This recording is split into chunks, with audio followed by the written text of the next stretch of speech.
মানুষের কাছে বসে বসে আমার সমালোচনা করলেন, আমি জানলাম না, শুনলাম না, অসুবিধা নেই, কিন্তু আমার লস হয়েছে না লাভ হয়েছে? লাভ আছে, আমার লস হয়েছে না লাভ হয়েছে? লাভ আছে।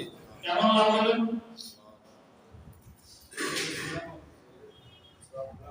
এর সবগুলি আমার আমল নামায় আসছে।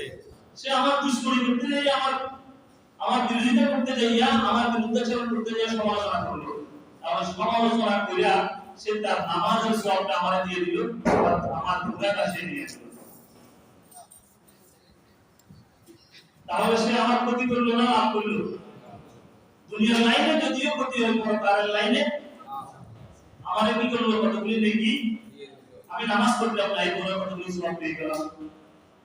এজন্য হাদিস শরীফে রাসূল করিম সাল্লাল্লাহু আলাইহি ওয়াসাল্লাম বলেন, ও আমার বান্দা বান্দিরা, যদি তোমার কারো বিরোধ করতে মন চায়, সমালোচনা করতে মন চায়, তাহলে তুমি তোমার জন্মদাতা মাতা পিতার বিরোধ করো।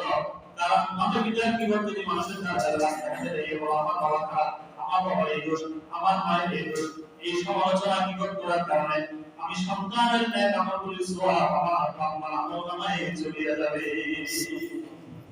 রাসূল বলেন, তুমি যখন কি করতে আরেকজন উপকার করতে চাও, তাহলে মাওলার উপর উপকার করার জন্য ভালো উপকার করার দরকার নাই। পিতা মাতার কি করো, তাহলে তোমার ন্যায় আমলগুলির সওয়াবগুলি তারা পাবে। আপনি আমাকে খারাপ পাবেই তো, আমাকে খারাপ জানেন।